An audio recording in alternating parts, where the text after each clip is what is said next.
Assalamualaikum warahmatullahi wabarakatuh. Salam.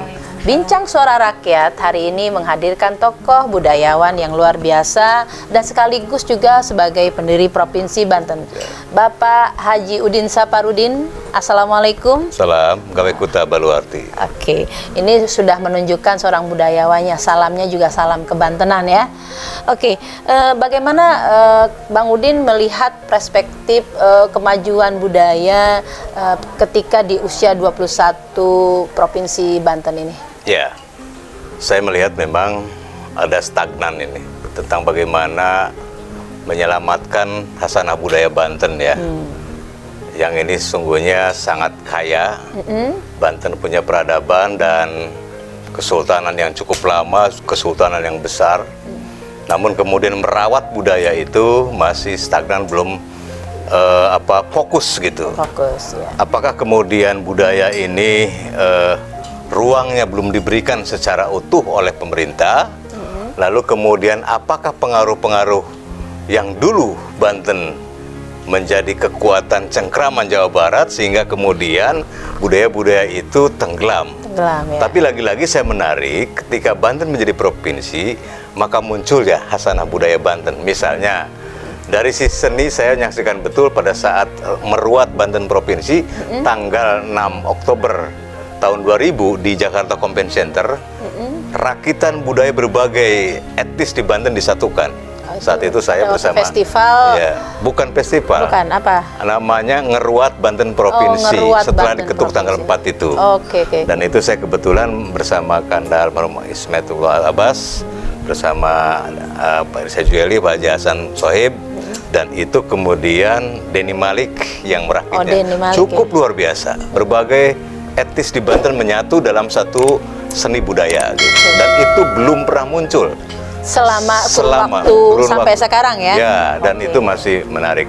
Dan saya kira ini banyak lagi budaya-budaya lain macam coraknya di Banten, kalau mau kita gali. Nah, ini siapa yang harus melakukan? Apakah kita sebagai rakyat?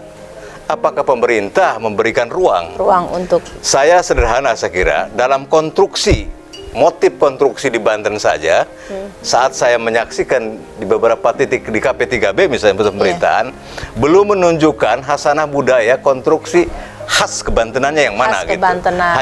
Hanya sedikit-sedikit aja. Oke. Nah, ini saya kira perlu harus ada uji ulang kembali. Kalau kita ke Bali itu, wah Bali itu seperti ini. Ya. Motif konstruksinya. Nah, kalau misalnya ke Padang seperti ini, Kalimantan Dayak seperti ini. Selamat datang apa gitu Ya, ada ciri khas ya. mestinya ya di Banten juga digali kembali, kalau perlu diperdakan.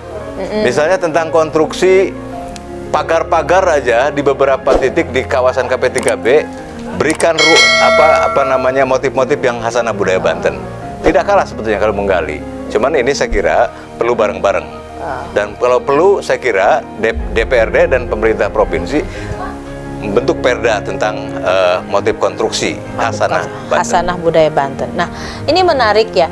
Tentunya dari sisi konstruksi, kemudian ada juga peristiwa yang seni budaya yang memang sudah dipentaskan waktu peristiwa Ngeruat Banten itu menjadi provinsi. Nah, mungkin ada lagi yang bisa disampaikan, budaya-budaya apa, kearifan lokal yang memang harus digali dan dilestarikan. Ya, saya kira kalau di Banten itu kan sebetulnya dari sejak Kesultanan sampai hari ini kan egaliter, terbuka ya. Oke. Dan kalau berbicara karakter, sebetulnya orang Banten itu sangat menghargai sesama.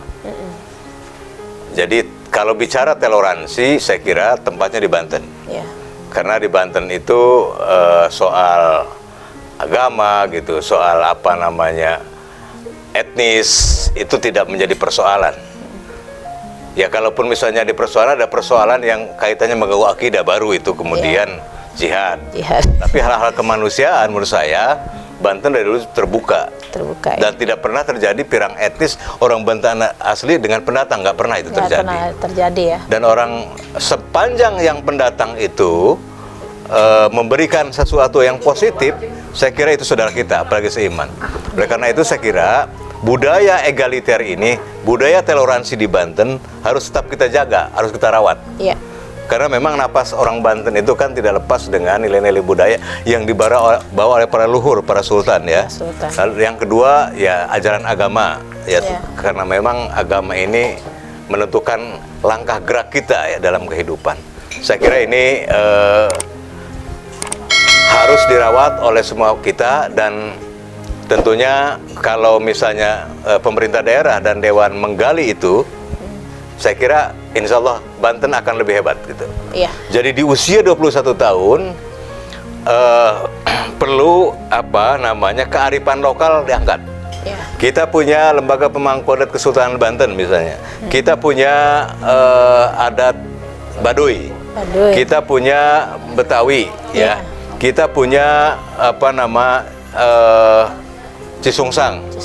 Kita punya Kaulotan Cirinten dan macam-macam, disatukan.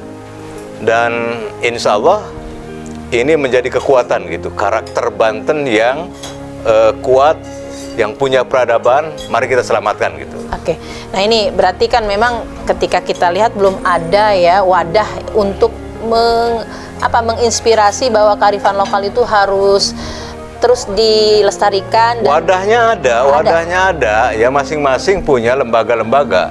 Belum menyatu gitu ya? Bukan belum menyatu, ruangnya, perhatiannya dari pemerintah. Sebab kalau pemerintah hadir, insya Allah, ya saya kira akan bisa bagus. Tapi saya bangga di Tangerang itu ada kearyaan namanya. Kearyaan. Itu sudah memulai itu. Kearyaan itu memang tidak lepas dari Kesultanan Banten dulunya. Dan ini kita ya sama-sama lah merawat, dan tentu saja kalau pemerintah sekali lagi hadir bisa selesai semuanya. Alhamdulillah. Mudah-mudahan ya pemerintah mendengar aspirasi dari budayawan dan dalam rangka melestarikan kebudayaan di Provinsi Banten ya. Dan yang beragam.